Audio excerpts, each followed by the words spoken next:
Pour faciliter le retour au domicile des personnes retraitées après leur hospitalisation, la CARSAT a mis en place pour ses adhérents un plan d'aide, de conseil et de soutien. Cette aide au rétablissement de la personne se nomme l'ARDH. Elle intervient sur une période limitée, ne pouvant dépasser 3 mois. Les objectifs de l'ARDH, de l'aide au retour à domicile après hospitalisation, donc c'est une prestation qui est financée par la Caisse nationale d'assurance vieillesse, a pour objectif de permettre le rétablissement d'une personne retraitée du régime général suite à une hospitalisation. Et en quoi consiste cette prestation ? Alors c'est une prestation spécifique et ponctuelle. Elle est spécifique parce que ce n'est pas un droit, c'est une prestation d'action sociale.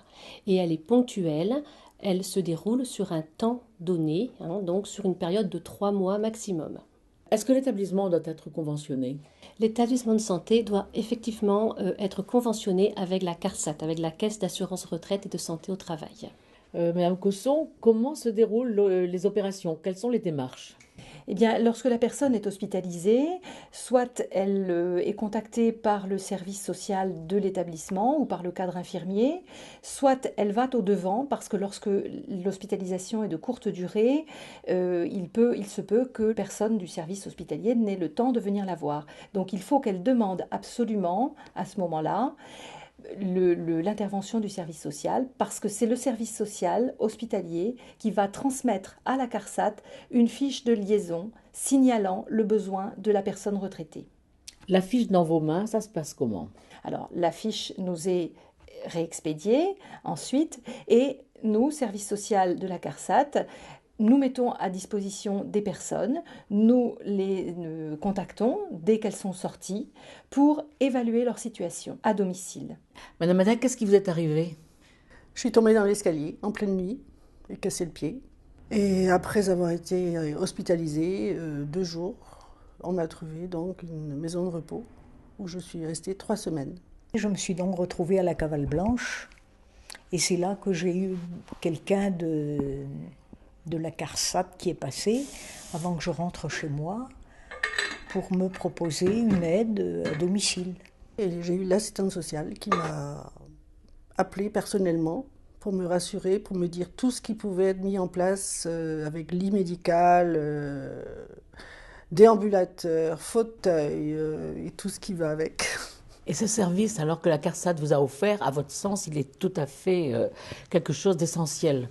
Ah oui, bien sûr, parce que ça m'a permis, oui, de mettre en place donc cette aide à domicile.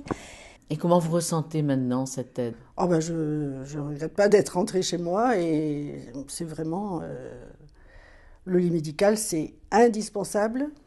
Mais une aide au ménage, des choses comme ça ? Alors l'aide au ménage également, oui, on a mis des heures d'aide ménagère en place. L'évaluation, elle se passe en 3 temps en fait. Il y a un premier temps qui est à l'hôpital ou à l'établissement conventionné. Ensuite, l'évaluation, c'est nous, assistants de service social de la CARSAT, qui passons à domicile et qui allons évaluer ce dont elles ont exactement besoin comme prestation. Et ensuite, dans un 3e temps, quelques mois plus tard. Et les aides sont de quel type ? Alors, il y a différents types d'aides.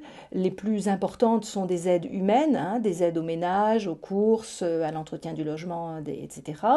Il peut y avoir des portages de repas à domicile qui sont pris en charge, de la téléassistance, quelquefois des kits, ce qu'on appelle des kits prévention, du petit matériel pour éviter les chutes, des barres d'appui, des tabourets de salle de bain, des rehausses WC par exemple.